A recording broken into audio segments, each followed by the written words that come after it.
Hi guys, welcome to FoxuTech. So in this video, we're gonna see about Kubernetes namespace, resource quota, and limits. So if you are following us continuously, you may see our last video about Kubernetes resource request and limits. So we have explained what is request and limits and how it's been defined, how we can use it on the pod, everything, right? So that is one of the best recommended way or any kind of a parts on the production environment, especially not for only for the production. If you have any something like a pre-production or best practice need to be followed, any kind of a cluster you are following, so resource limits will be one of the best thing. So not only pod we have explained, so it's most important for any application running on the production environment. Even if you are still running on the non-microservices like a monolithic applications, so even that should have such a limitations. So why it's important? So as we mentioned last video, so this will be one of the critical things. So let's say like you have running one of the application or the pod which unexpectedly started consuming more number of CPUs or more number of memory, or it's producing a lot of logs unexpectedly or any kind of a files, and that may fill our expected resources like either CPU or either memory or either storage, right? What happens on the time? So obviously if any one of this goes out of limit, so if the even the underlying node doesn't have enough resource to serve, so your pod or application will goes down and your node will be goes unresponsive. So that may lead us to the downtime and that may affect our productivity, right? And even in a production, it will be a very critical because if you are running on any kind of a client environment or the critical environment, so this will be one of the key issue for you guys, right? So anyone, not only you and even applicable for me, right? So that's why, so we should have a proper limits whenever you are running any kind of a pod. So it's more critical and more important to be, or any kind of application even should set minimum and maximum memory consumptions, right? It differs based on based on the application. So you should identify that and you should understand that and you should define it. Let's say like a Java is most leads for the memory intensive. So any kind of application, not everything, but obviously 80% or 90% you may see it's memory consumed.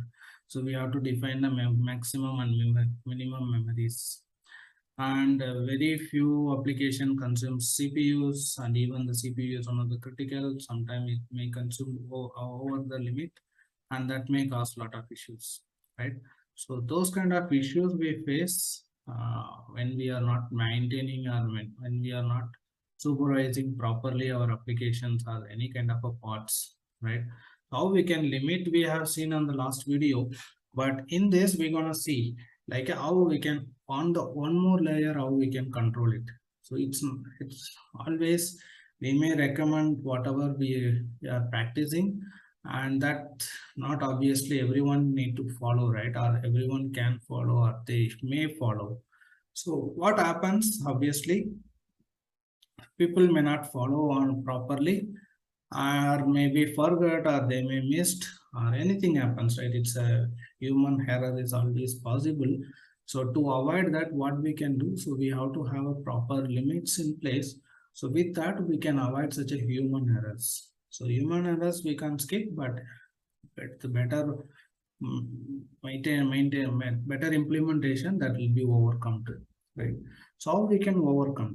So let's see.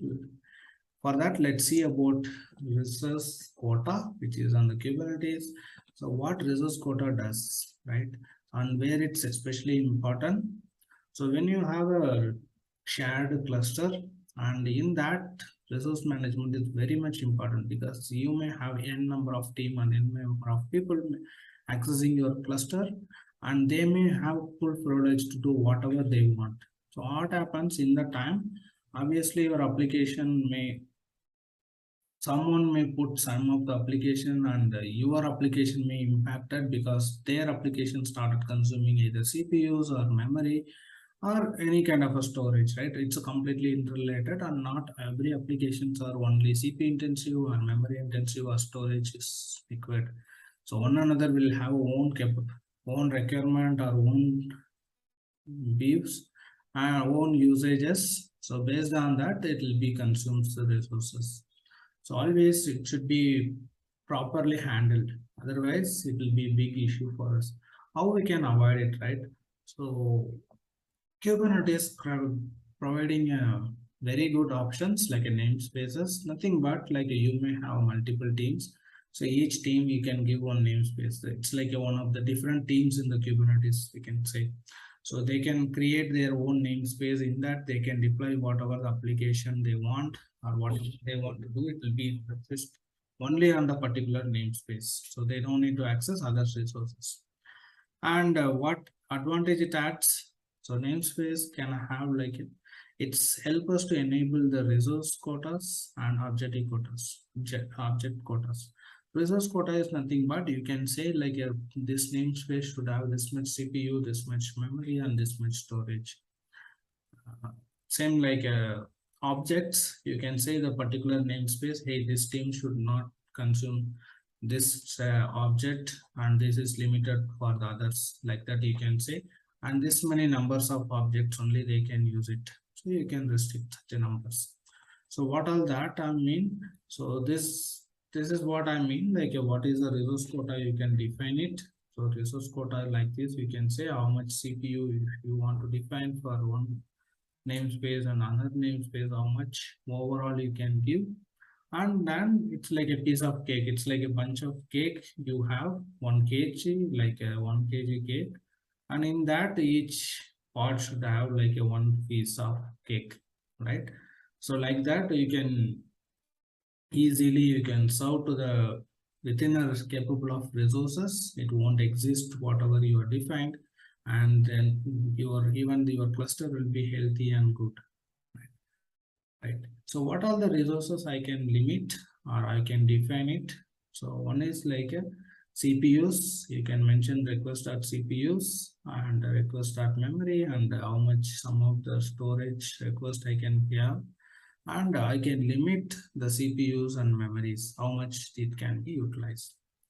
Same way like resources, we can restrict the objects. So the objects are nothing but config map, persistence claim, volume claim, pods, replication controller, services or service load balancer, service node port or secrets. So how many objects can be created on the namespace? You can just keep the numbers, but it's obviously it's may not be able to achievable. But some cases, yes, we have to do such a very restricted things, right?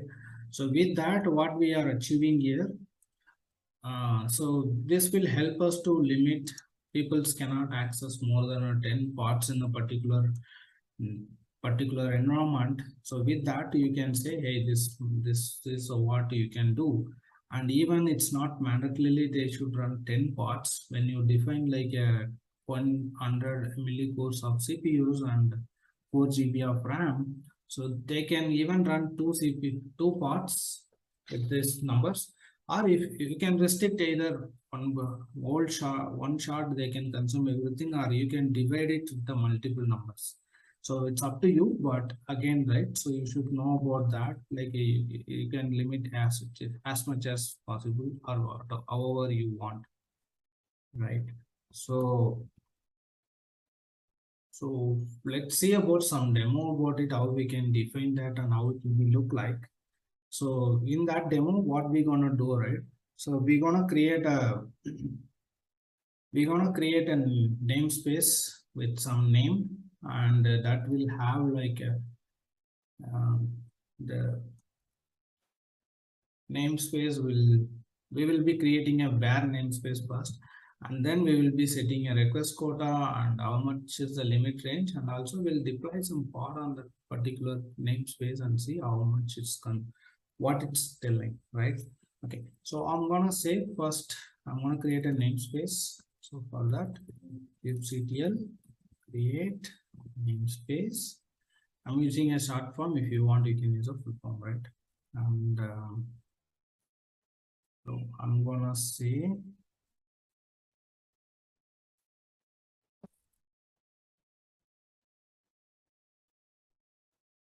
tech demo. Okay, so I'm gonna say FoxuTech demo is my namespace. I'm creating it. It's created. I'm gonna describe and show you guys. Is there any limit is exist, right? You can see it here. So there is no reverse quota or there is no limit as such is implemented, right? So what we can do first, we're gonna create a request quota first. In that, what I'm doing. So this is a request quota kind, and I'm just naming as a demo, and I'm giving a 5 millicore of CPUs and 2 gigabytes of memory, and again the limit and request can go for 3 millicore and 1 gigabytes, and also I'm gonna say like at maximum 10 parts only created on this particular namespace, right? So how we can create this, and ctl apply -f, and as I'm going to restrict only for my namespace, I'm going to give the name of the namespace, right? So with this, it should not show any error. And let's check, let's describe the namespace now and see if there any limit is set. You can see it here. So there is hard limit is been set, and we have a CPU limit, memory limit, and parts limit, same like a request and how much memory it can consume.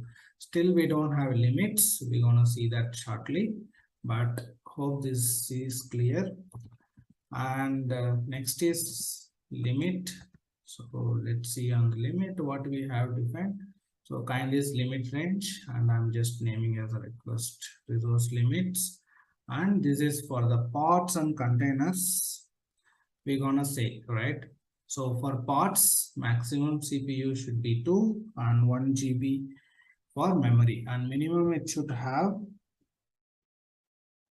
200 millicore, and memory should be 600 megabytes, right? That is for the pod.